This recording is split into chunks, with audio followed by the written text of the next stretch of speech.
என் நெஞ்சில் குடியிருக்கும் திருச்சி பகுதி மக்கள் உங்கள் அனைவருக்கும் என்னுடைய வணக்கம். எல்லாரும் எப்படி இருக்கிறீங்க? காலையில் எல்லாரும் சாப்பிட்டீங்களா? ரொம்ப நேரமா வெயிட் பண்றீங்க போல. இந்த சீக்கிரம் முடிச்சிடுறேன். கேஸ் பிரச்சனையெல்லாம் எப்படி இருக்கு? சரியாயிடுச்சா? சால்வ் ஆயிடுச்சா? கேஸ்லாம் புக் பண்ணீங்கன்னா புக் ஆகுதா? இந்த கேஸ் பிரச்சனையினால எவ்வளவு பிரச்சனைகள், எவ்வளவு டீ கடைகள் மூடிட்டாங்க, எவ்வளவு ஹோட்டல்ஸ் மூடிட்டாங்க, இதனால எவ்வளவு கஷ்டங்கள், எவ்வளவு நஷ்டங்கள். அவங்களாச்சும் கொஞ்சம் உஷாரா இருந்திருந்தாங்கன்னா இந்த கேஸ் தட்டுப்பாடை கொஞ்சம் கண்ட்ரோல் பண்ணியிருக்கலாம். இவங்களாச்சும் கொஞ்சம் முன்னெச்சரிக்கையா இருந்திருந்தா அட்லீஸ்ட் நம்ம ஊர்லயாச்சும் இந்த கேஸ் தட்டுப்பாடை கொஞ்சம் கண்ட்ரோல் பண்ணியிருக்கலாம். இவங்க 2 பேரும் தான் இதுக்கு காரணம். ஆனா நம்ம ஸ்டாலின் சாரை கேட்டீங்கன்னா நமக்கு அதுக்கும் சம்பந்தமே இல்லையே அப்படின்பாரு. ஆனா அவரு வீட்டில் ஏதாவது ஒரு ரைடுனா, அவரு வீட்டில் ஏதாவது ஒரு பிரச்சனைனா டெல்லிக்கு பறந்து போயிட்டு வருவாரு. இந்த கேஸ் சிலிண்டர் பிரச்சனைக்கு கொஞ்சம் டெல்லிக்கு பறந்து போயிட்டு வரலாம்ல, கொஞ்சம் பிரயோஜனமாச்சு இருக்கும்ல. கேஸ் சிலிண்டருக்கு மானியமா 100 ரூபாய் தருவேன்னு சொன்னீங்களே, என்ன ஆச்சு? கரும்புக்கு ஆதார விலையா 4000 ரூபாய் தருவேன்னு சொன்னீங்களே, என்ன ஆச்சு? இந்த ரேஷன்ல சர்க்கரை 1 கிலோ எக்ஸ்ட்ரா தருவேன்னு சொன்னீங்களே, என்னாச்சு? ரேஷன்ல உளுந்தம்பருப்பு கொடுப்பேன்னு சொன்னீங்களே, என்னாச்சு? நானும் இது எத்தனை வாட்டி ரிப்பீட் பண்றதுன்னு எனக்கு தெரியல. நீட்டை ரத்து செய்வோம்னு சொன்னீங்களே, என்னாச்சு? சோ இதெல்லாம் எதெல்லாம் அவரால் செய்ய முடியாதோ அதையெல்லாம் பொய் வாக்குறுதிகளா கொடுத்து ஏமாத்துறது தான் இவருடைய வேலையே. இப்ப அடுத்த செட் ஆஃப் இந்த பொய் வாக்குறுதிகளை ரெடி பண்ணிட்டாரு. அதனால அவரை மாதிரி நாங்க பொய் வாக்குறுதிகள்லாம் கொடுக்க மாட்டோம். மக்களுடைய தேவைகள் என்னன்னு சரியா புரிஞ்சுக்கிட்டு அதுக்கு ஏத்த மாதிரி தான் நாம செயல்படுவோம். 6 சிலிண்டர்கள் தாய்மார்களுக்கு கட்டணம் இல்லாம அன்னபூர்ணி சூப்பர் 6 திட்டம் சொன்ன மாதிரியே நிறைவேற்றுவோம். கல்யாணம் ஆகி போற நம்ம தங்கைகளுக்கு 1 பவுன் தங்கமும் பட்டு சேலையும் சொன்ன மாதிரியே கொடுப்போம். 60 வயசு வரைக்கும் இருக்கிற குடும்ப தலைவிகளுக்கு மாதந்தோறும் 2500 சொன்ன மாதிரியே கொடுப்போம். என்னுடைய அம்மா, அக்கா, தங்கைகள் எல்லாருமே தமிழ்நாட்டில் எந்த மூலையிலிருந்து எங்க வேணாலும், தமிழ்நாட்டுக்குள்ள எந்த பஸ்ல வேணாலும் ஃப்ரீயா சொன்ன மாதிரியே ஃப்ரீயா போகலாம். கல்வி, ரேஷன், மருத்துவம், குடிநீர், சாலை வசதி, பஸ் போக்குவரத்து, இந்த மாதிரி அடிப்படை விஷயங்கள்ல தான் எங்களுடைய முதல் கவனம் இருக்கும். நான் ஏற்கனவே சொன்னது மாதிரி நிறைய கவர்மெண்ட் ஸ்கூல்ல இந்த டாய்லெட் வசதிகள்லாம் சரியா இல்ல, அதை சரிப்படுத்தணும்னு சொன்னோம். உடனே இதெல்லாம் ஒரு பெரிய விஷயமா அப்படின்ட்டு சில அறிவாளிங்க கேட்டாங்க. அந்த அடிப்படை வசதிகள் இல்லாததுனால தான் ஒரு 12th ஸ்டாண்டர்ட் படிக்கிற பொண்ணு ஒரு அவசரத்துக்கு ஒரு காட்டு பக்கம் ஒதுங்கினாங்க. என்னாச்சு? இந்த உலகத்தை விட்டே போயிட்டாங்க. அதுக்கு என்ன காரணம்? இந்த மாதிரி அடிப்படை வசதிகள் இல்லாததான் காரணம். அதனால என்னுடைய தாய்மார்களே, உங்களுக்கு பாதுகாப்பு இல்லாத இந்த அடிப்படை வசதிகள் கூட செஞ்சு கொடுக்காத இந்த தீய சக்தி திமுக அரசை என்ன பண்ணலாம்? தூக்கி வீசி அறிவோமா? எதுக்கு இப்ப அங்க இங்க சுத்திக்கிட்டு நம்ம ஊருக்கே வருவோம், நம்ம திருச்சிக்கே வருவோம். இங்க ஒரு மந்திரி இருக்கிறாரு, நகராட்சி துறையில வேலை வாங்கி தரதா சொல்லி கோடிக்கணக்கான பணத்தை லஞ்சமா வாங்கிக்கிட்டு தகுதியானவங்களுக்கு எல்லாம் வேலை வாய்ப்பு கிடைக்காத அளவுக்கு பண்ணிருக்கிறாரு. இதெல்லாம் எவ்வளவு பெரிய ஒரு ஏமாத்து வேலை. அதனால நம்ம தம்பி தங்கைகளே, உங்களுக்கு இந்த வேலை வாய்ப்பை பறிச்ச இந்த ஸ்டாலின் சார் சர்க்காரை என்ன பண்ணலாம்? தூக்கி வீசி எறிவோமா? உங்களுக்கு இந்த பாதுகாப்பு இல்லாத, சட்டம் ஒழுங்கு சரியில்லாத இந்த தீய சக்தி திமுக அரசை என்ன பண்ணலாம்? தூக்கி வீசி எறிவோமா? நகராட்சி துறையில மட்டுமே 1000 கோடிக்கு மேல ஊழல்னா அப்ப மத்த துறையில எல்லாம் கொஞ்சம் கணக்கு போட்டு பாருங்க, தலையெல்லாம் சுத்தி போயிடும். நான் கொஞ்ச நாளைக்கு முன்னாடி சொல்லியிருந்தேன், இந்த ஸ்டாலின் சார் டாக்ஸ் அப்படின்ட்டு, இந்த ஜிஎஸ்டி மாதிரி எஸ்எஸ்டி, அதை பத்தி அவங்க வாயை திறக்கலைங்க. என்னமோ அவங்களே ஒத்துக்கிட்ட மாதிரி இருக்குது.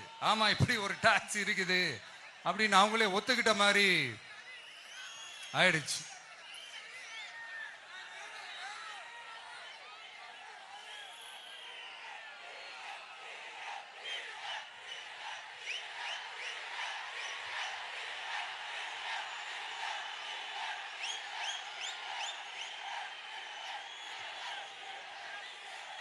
இந்த கல்லூரி பேராசிரியர்கள், கல்லூரி உதவி பேராசிரியர்களுக்கு அந்த போஸ்டிங்க்கு 2000 பேருக்கு மேல அந்த வேலை கொடுப்போம்னு சொன்னாங்க. கடைசியில் எத்தனை பேருக்கு கொடுத்தாங்க தெரியுமா? வெறும் 5 பேருக்கு. 2000 எங்க, இந்த 5 எங்க? அதனால இதெல்லாம் வெறும் அறிவிப்புகள் மட்டும்தான். இந்த மாதிரி லட்சக்கணக்கான காலி பணியிடங்களை நிரப்புவோம்னு சொன்னாங்க. அதுவும் என்ன ஆச்சுன்னு தெரியல. இதெல்லாம் வெறும் அறிவிப்புகள் மட்டும்தான். இதனால ஒரு யூஸுமே கிடையாது. யூஸ்லெஸ் கவர்மெண்ட் இது. அது மாதிரி 100% ஒரு நியாயமான ஒரு ஆட்சியை நாம கொடுப்போம்ங்க. 100% நீங்க இந்த விஜய நம்பலாமுங்க. நீங்க நம்புறீங்கன்னு எனக்கு தெரியும். அதனாலதான் என்னுடைய சொந்த பந்தங்களாகிய உங்ககிட்ட எனக்கு அந்த உரிமை இருக்கு. எனக்கு ஒரு வாய்ப்பு கொடுங்க, எனக்கு ஒரு சான்ஸ் கொடுங்கன்னு உங்ககிட்ட கேட்காம வேற யாருக்கிட்ட நான் கேட்பேன்? அதனால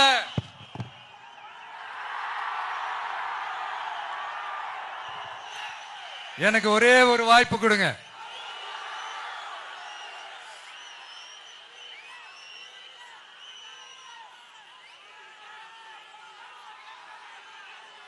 இருந்தாலும் ரொம்ப முக்கியமா ஒண்ணு நீங்க ஆழமா மனசுல வச்சுக்கணும். இந்த எலெக்ஷன்ல திமுக ஏலத்தில் எடுத்திருக்கிற கல்லாப்பெட்டி கூட்டணியோட சேர்ந்து, அப்புறம் நாம ஏற்கனவே சொன்னோமே அந்த மற்றும் பலர் கூட்டணின்னு ஒண்ணு இருக்குல்ல, அவங்களோடும் கள்ள கூட்டணி போட்டுக்கிட்டு எல்லாரும் முன்னா சேர்ந்துகிட்டு நம்மள உங்க விஜய எப்படியெல்லாம் எதிர்க்கிறாங்கன்னு நான் சொல்லிதான் உங்களுக்கு தெரியணும்னு அவசியம் இல்லை. இந்த கரூர் நிகழ்ச்சி சூழ்ச்சின்னு பலர் சொல்றது மாதிரி நம்ம கடைசி படமான ஜனநாயகன், அதான் நம்ம மனசுக்கு நெருக்கமான உங்க எல்லாரோடும் நமக்கு இருக்கிற பூர்வ ஜென்ம பந்தத்தை இன்னமும் எங்க இறுக்கமா மாத்திடுமோன்னு, எங்க அது இந்த தேர்தலில் நமக்கு மிகப்பெரிய ஆயுதமா மாறிடுமோன்னு ஒரு கூட்டு சூழ்ச்சி, அதோட இன்னும் பல பல சூழ்ச்சிகள். அதனால உங்க மகன், உங்க அண்ணன், உங்க தம்பி, உங்க விஜய் கேட்கிறேன், உங்களுக்காக நீதி கேட்க வந்த எனக்கும் சேர்த்துதான் நீதி வேண்டும். அவங்க கொள்ளையடிக்க இதுவரைக்கும் எப்படி உங்களை ஏமாத்திட்டு இருக்காங்க தெரியுமா? இந்த காங்கிரஸ்ல இருக்கிற சிலரை கையில பணப்பையில போட்டுக்கிட்டு சிறுபான்மை மக்களை ஏமாத்த ஒரு நேரடி பாதி கதர் கூட்டணி, அப்புறம் இந்த மற்றும் பலர் கூட்டணின்னு ஒண்ணு இருக்குல்ல, அதோட டெல்லி ஓனரோட ஒரு கொள்ளைப்புற கள்ள கூட்டணி, அதாவது பாதி காவி கூட்டணி. கொள்கை கொள்கைன்னு ஏமாத்துறாங்க. அதனால இந்த திமுகவையும் நம்பாதீங்க, இந்த பாஜகவையும் நம்பாதீங்க. 2 பேரும் வேற வேற கூட்டணி எல்லாம் கிடையாது, ஒரே கூட்டணி தான். 2 பேரையும் நம்பாதீங்க. இதுல எந்த டவுட்டும் உங்களுக்கு வேணாம். நீங்க திமுகவுக்கு ஓட்டு போட்டாலும் சரி, அந்த மற்றும் பலருக்கு நீங்க ஓட்டு போட்டாலும் சரி, நீங்க யாருக்கு ஓட்டு போடுறதுக்கு சமம்னு நீங்களே புரிஞ்சுக்கோங்க. அதனால இந்த வரப்போற தேர்தலில் டிவிகேக்கு உங்க சப்போர்ட்டை கொடுங்க. இன்னும் பல வருஷத்துக்கு தமிழ்நாடு சூப்பரா இருக்கும்.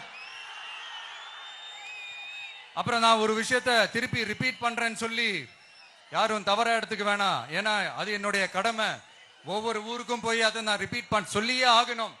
ஏப்ரல் 23ஆம் தேதி சும்மா காலங்காத்தால பக்காவா ரெடி ஆயிட்டு ஓட்டர் ஐடி கார்டை கையில எடுத்துக்கிட்டு முதல்ல பூத்துல போய் நின்னு அந்த விசில் சின்னத்துக்கு நேரா இருக்கிற அந்த பட்டனை ஒரு அழுத்துங்க. உங்க வீட்டுல இருக்கிற ஒவ்வொருத்தரையும் அழைச்சிட்டு போங்க. சப்போஸ் வெளியூர்ல இருந்து இங்க திருச்சியில இருக்கீங்கன்னா என்னடா ஊருக்கு போய் ஓட்டு போடணுமேன்ட்டு அசால்ட்டா விட்டுறாதீங்க. இப்பவே அட்வான்ஸ் அவங்களுடைய டிக்கெட்டை புக் பண்ணுங்க. இது ஒரு தலைமுறைக்கான ஒரு தேர்தல், உங்களுக்கான தேர்தல். எவ்வளவு பெரிய வசதியான வாழ்க்கையா இருந்தாலும் எல்லாத்தையும் உதறி தள்ளிட்டு உங்களுக்காக மட்டுமே வந்திருக்கிறேன்.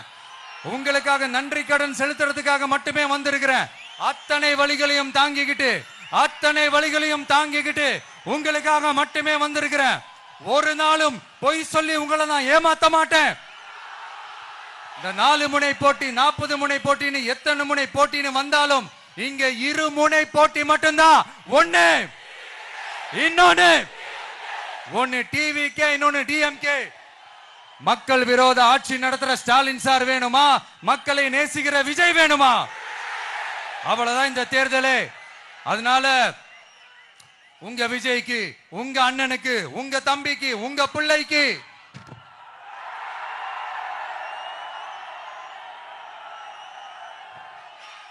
ஒரே ஒரு வாய்ப்பு கொடுங்க. தயவு செஞ்சு விசில் சின்னத்துக்கு ஓட்டு போடுங்க. இது ஒரு விசில் புரட்சி தேர்தலா இருக்கணும். இங்க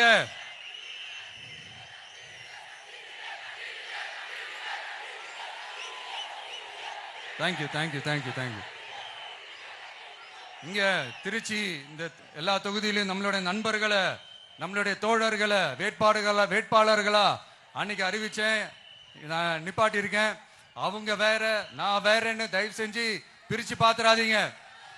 அவங்க எல்லாரையும் வெற்றி பெற செய்யணும்னு உங்க எல்லாரையும் தாழ்மையுடன் நான் கேட்டுக்கிறேன். நான் தன்னந்தனியாளு, நீ ஏளனமா பாரு. கொஞ்சம் நவுந்தனா இங்க 8 கோடி பேரு. மிரல போது ஸ்டேட்டு எங்க விசில் சத்தம் கேட்டு. நல்லவங்க வாழ நீ விசில் கடி ஓட்ட. கடைசி நம்பிக்கை மக்களை தேடி வருது. அதை இறுக்கி புடிச்சு ஒரு வரலாறு எழுது. உங்க விஜய் நான் வர. விசில் அடிக்க ரெடியா?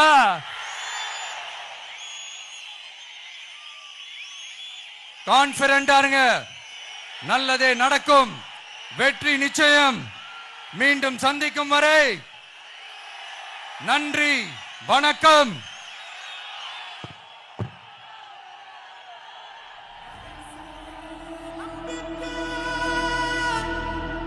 மக்களை தேடி வருது.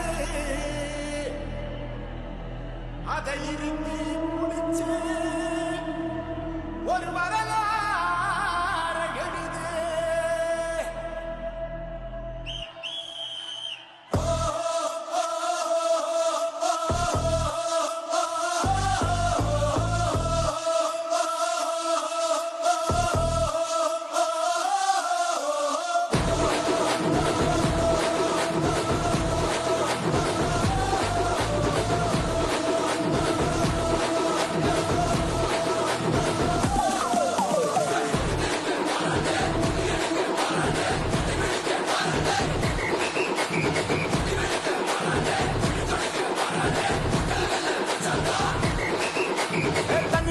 படிச்சு வரான், விசில் ஒண்ணு அடிச்சு வரான், தடைய வச்சா உடச்சு வரான் தளபதி. தப்பு நடந்தா உருமுச்சுனா, வெற்றி அடைஞ்சா ஒலிக்குச்சுனா, தளபதிக்கே பிறந்த சின்ன விசிலடி. பணத்தை சேர்க்கும் இந்த அரசியலை தேடி சனத்தை காக்கும் ஒரு தலைவன் வரானே. காசை வாழ்க்கை ஒன்ன விட்டுடாம வாணி, ஆசைப்பட்ட தமிழ்நாட்டை தரானே. தமிழ் பொங்காமலே கிளி பூங்காதேடா, இந்த வெங்கை பின் வாங்காதேடா. நான் தன்னந்தனியாளு, நீ ஏளனமா பாரு.